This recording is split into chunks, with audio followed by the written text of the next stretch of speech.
नमस्कार, मैं डॉक्टर ऋचा वर्मा। आज हम बात करेंगे सीपीआर के बारे में। जैसा कि मैंने अभी आपकी एक वीडियो में दिखाया कि कुंभ के मेले में स्नान करने गए हुए इंसान को कैसे दिल की धड़कन रुक गई और कैसे जब तक एम्बुलेंस नहीं आई तब तक उसको कैसे बचाया जा सका, उसे हम कहते हैं सीपीआर।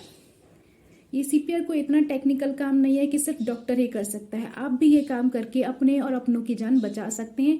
पर कैसे, उसे जानने से पहले अगर अभी तक आपने हमारा चैनल सब्सक्राइब नहीं किया है तो सब्सक्राइब कर लीजिए। आज हम बात करेंगे सीपीआर यानी कार्डियोपल्मोनरी रिसक्सिटेशन, यानी कि अगर किसी इंसान के दिल की धड़कन अचानक से रुक जाए और अगर हम जब तक उसे हॉस्पिटल नहीं पहुंचा पा रहे, कोई इमरजेंसी सुविधा उस तक नहीं आ रही है, तो आप खुद उसकी जान बचा सकते हैं उसको सीपीआर देकर।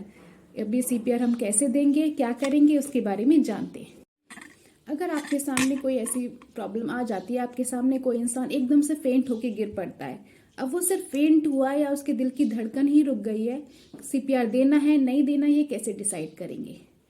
पहले हम सबसे पहले उसकी पल्स और उसकी ब्रीदिंग चेक करेंगे। और अगर उसकी पल्स चेक करने के लिए हम सबसे पहले उसके ये गर्दन के पास वाली सबसे बेसिक यहाँ पे हम कैरोटिड आर्टरी को चेक कर लेंगे, जिससे कि हमें पता चल जाएगा धड़कन चल रही है या नहीं चल रही है, उसको प्रॉपर ब्रीदिंग आ रही है या नहीं आ रही है। अगर धड़कन चल रही है इसका मतलब कार्डियक प्रॉब्लम नहीं है, वो सिर्फ फेंट हुआ है। हम उसकी लेग रेज करके उसके ब्लड सर्कुलेशन ज़्यादा पहुँचेगा सिर में और उसको हम बचा सकते हैं। लेकिन अगर दिल की धड़कन ही रुक गई है तो उसको बचाने के लिए हम सीपीआर का यूज़ करेंगे, सीपीआर की मदद करेंगे।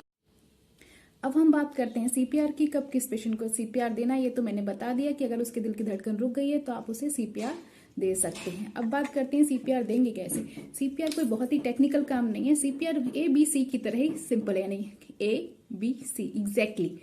यहाँ पर लेकिन ABC नॉर्मल ABC ना होकर डॉक्टर्स ABC है। Doctors DRS, doctors ABC। D for danger हम देखेंगे कि अगर कोई इंसान अचानक से हमारे सामने फेंट हो गया है, that is D, danger. R for हम देखेंगे उसमें रिस्पॉन्स, जाके उसको तुरंत चेक करेंगे उसकी ब्रीदिंग है नहीं है, यहाँ से उसका ब्रीदिंग चेक कर लिया, उसका हार्ट रेट चल रहा है, धड़कन रुक गई, ये चेक कर लेंगे। S फॉर शाउट, हम किसी भी हेल्प के लिए तुरंत शाउट करेंगे, अगर कोई आसपास है तो इमरजेंसी कॉल वगैरह के लिए आपको हेल्प कर सकता है। फिर आता है ABC।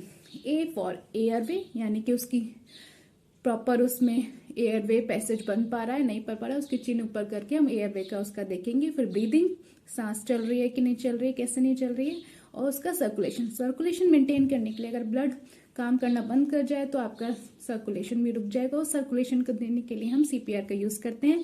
सीपीआर में हम क्या करेंगे, पहले उस इंसान को सीधे आप लेटा दीजिए, बिल्कुल स्ट्रेट पोजीशन में उसको रखेंगे। उसके बाद आपका दोनों हाथ इस तरह से एक के ऊपर एक, जो हमारा पाम है, पाम की जो हील है, ये उभरा हुआ हिस्सा, इससे हम उसको कंप्रेशन करेंगे और अपनी फिंगर को ऐसे टाइट करके उसके चेस्ट पर हमें टैप करना है। क्योंकि हमारी ब्रीदिंग 60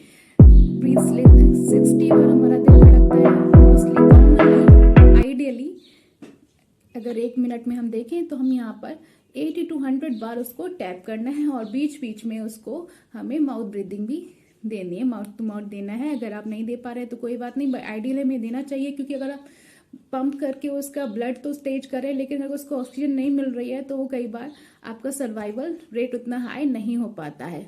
तो आपको कोशिश करनी है कि, और ये माउथ ब्रीदिंग और हमारे इस कंप्रेशन का रेशियो 4:1 और 5:1 तक हो सकता है, यानी कि पर 30 कंप्रेशन के बाद आप 2 उसको माउथ ब्रीथ दे सकते हैं।